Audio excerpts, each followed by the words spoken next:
with the joy of living.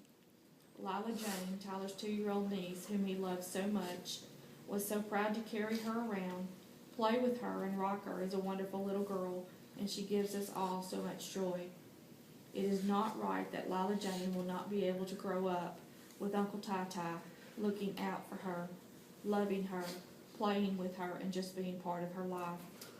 The way that Tyler interacted with Lila Jane and other children was so fun to watch.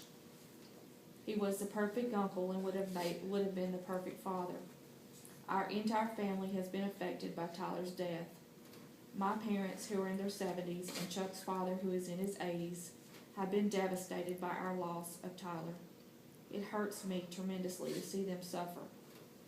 This is, without a doubt, a nightmare that never ends. So much has been lost due to the selfish choice that Vincent Clark made. I cannot help but feel like that Tyler was given a death sentence and we were given a life sentence of enduring grief and sadness. If it were in my power, Your Honor, I would sentence Vincent Clark to life in prison for the taking of my precious Tyler's life, and I would also sentence him to the unending sorrow, grief, heartache, and sadness we wake up to each and every day, knowing that our beloved Tyler is no longer with us. I have tried to stop asking why. I know why, and I know whom. I also know that Vincent Clark will never begin to realize whom he has taken from this earth and our lives. This criminal is a murderer and a thief. What Vincent Clark did was no different than if he had taken a gun to my son's head and pulled the trigger. I seek justice for my son, who would surely do the same for me.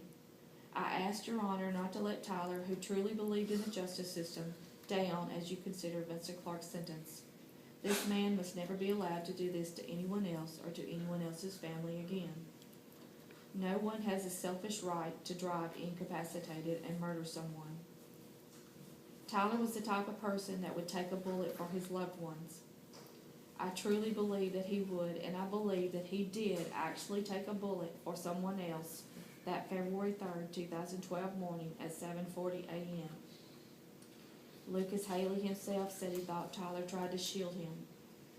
I believe that if Vincent Clark had not killed my son, he would have killed someone else.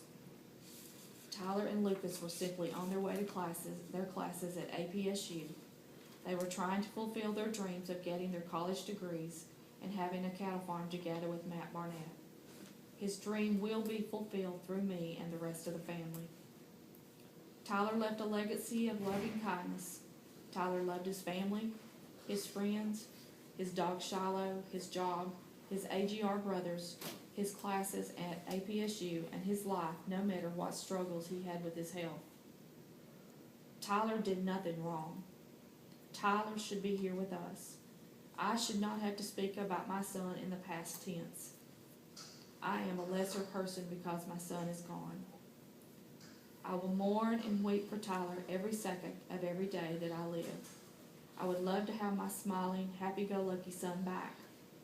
No parent should have to bury their 20-year-old son. No parents, siblings, and grandparents should feel the needless pain and suffering we all feel, all because of the choice that Vincent Clark made. Tyler Jackson Head was a wonderful, extraordinary, loving son and human being who did not deserve this fate. I ask Your Honor that you consider rendering a sentence that you would give to someone who had taken your own son's life. Most sincerely and with a heavy, broken heart, I am Gina Head, Tyler's mama.